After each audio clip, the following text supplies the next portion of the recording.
Underrated. My cat is like yelling in the background. Sorry.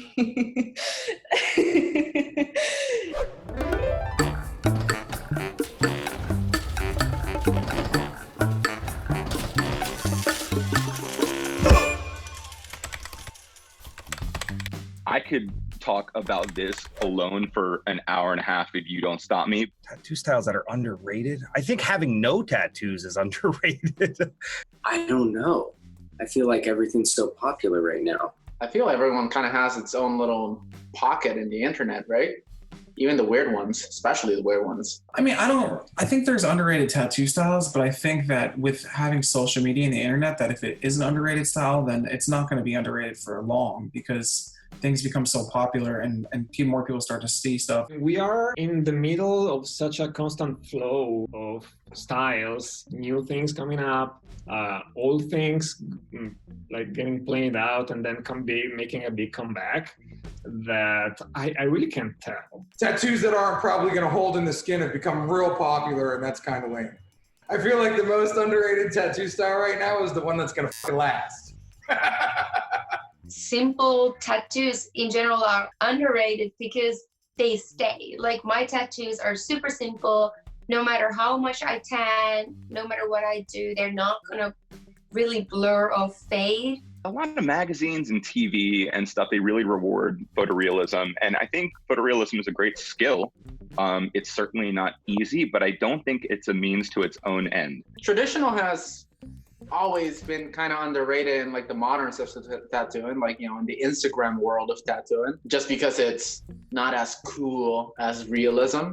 I know a lot of people love traditional and kind of have expanded towards like whether it was portraiture work, new school Japanese, biomech and things like that. But I think, you know, when you look at like the simplicity behind imagery and artwork, it is really complex to make something balanced and beautiful and simple. So I think sometimes traditional, American traditional, other versions of traditional are underrated. I actually think that neo-traditional is very underrated, and it's growing in a lot of people. So a lot of people are starting to get more of that style.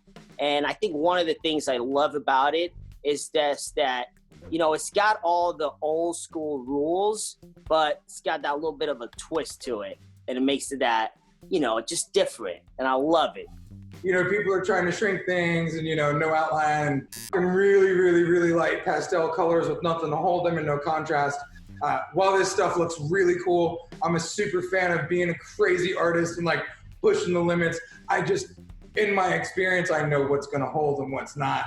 Tribal, man. I still love just the black and, you know, skin, just the positive negative look of tribal. It's been around for, you know, thousands of years.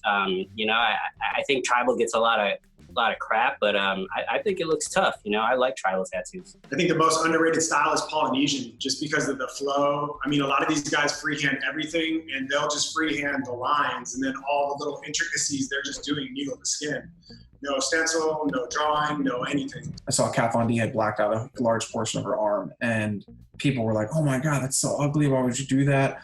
But I think it's kind of like a really growing thing that I think personally looks really sick. And it's more of people understanding that sometimes people get tattoos just for the aesthetic of it, rather than it personally being a very meaningful tattoo. Maybe just as a knee-jerk reactionary, I am so excited when I see people doing really shitty drawings. Coming from somebody who will draw the same thing like 10 times to get it right, I have a lot of respect for people who can just do it the first time and then with all of its flaws just go, yeah, let's do that. I think freehand is also something that hasn't fully seen its true potential yet. Now there's versions of freehand. You have freehand where someone's replicating directly from looking at a reference. And then you also have freehand now that's now moving into the phase where you see people creating from their dream state, their memories, and pulling from their interpretations to depict life. I make a lot of comparisons to fonts in design where I go, super pretty cursive isn't always the answer. Sometimes it needs to be janky handwriting. Sometimes it needs to be super gothic and mean, but it's setting a tone of voice. So I think that doing something that like really poorly drawn, janky ones, especially when you cluster them in like big layouts down an arm, can be awesome. It's just a very different tone. I think what you're also going to see is a growth in people now expanding based off of not only their imagination, but using imagination without references. Because I personally love like that Salvador Dali surreal world and what art can be seen from that perspective. Just to be clear, you mean like the intentionally shitty, right? You're just talking bad tattoos. I enjoy people who try to do good stuff and do a terrible job, but I enjoy it for a different reason. That's like, it's like when you're growing up and you're watching like America's Funniest Home Videos and it's just a series of dads getting hit in the nuts. I mean, it's great, but I wouldn't want to be a part of it. Maybe hand poke. Maybe hand poke is underrated because it's a fascinating technique, and it's such a different tool. Stick and poke, man. We gotta bring that shit back. That's tattooing in its rawest form. You know, I don't hate on that at all. I think it's important to trace anything back to its roots. I think stick and poke is it's a huge part of tattooing. I don't know. Yeah, I've never done a stick and poke, but I think I have to. I don't know. I gotta find like a college kid to apprentice under. You know, I don't know if I have the credentials. I think a style that's underrated is the super micro tattoos. People doing realism portraits that's like below the size of a penny. Even line work that's like one liner, because people can easily rip the skin and they don't understand how serious and how hard it is to complete that type of tattoo. No, but for real, the most underrated tattoo style, probably lettering, you know? I feel like there's things that I know that I can't do that I put on a really, really high value, like lettering. And honestly, I think lettering tattoo styles are super underrated. And I think that there's so many different types of lettering out there, and people just push them aside because everybody needs their lettering to be legible for everybody. And like, there's an art form completely in lettering, and it doesn't have to be legible to everybody. It's like, you know what it says.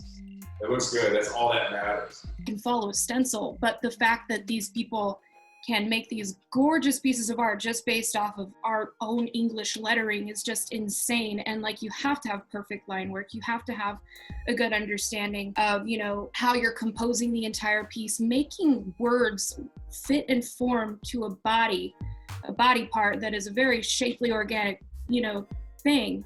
That's hard.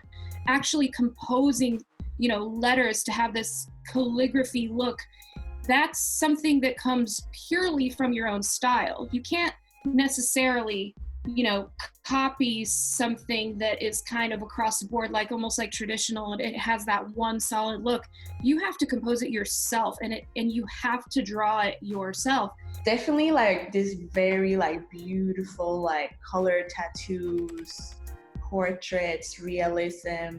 Like in order to do color realism, it takes so much energy and time, and you have to be like, you have to have like almost like a photographic vision. So I think people who does color portrait realism, they never really get enough paid, I feel like, for what they're really putting into. Artists just expect it to come out perfectly. They don't really understand what it takes to really do a result like that. Versus, you know, maybe something more traditional that creates also a lot of knowledge, but a different type, you know? You know what tattoo style I think is underrated? And this is going to come as a shocker to you. I think new school's a little underrated. Well, the cool thing is new school is one of the ones that isn't underrated right now. And it had been for most of my career. So it's nice considering I'm a new school guy. Everybody thinks that it's so easy to do new school because you're just drawing cartoon characters, but then everyone screws it up and can't do it. So, you know, you tell me. Other than that, I don't know. Everyone else seems like they've, you know, they're getting their time in the sun, so screw them.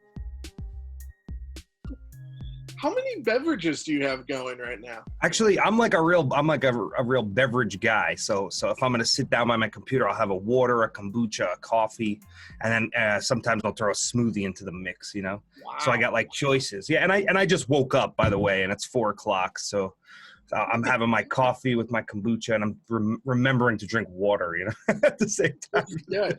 Yeah.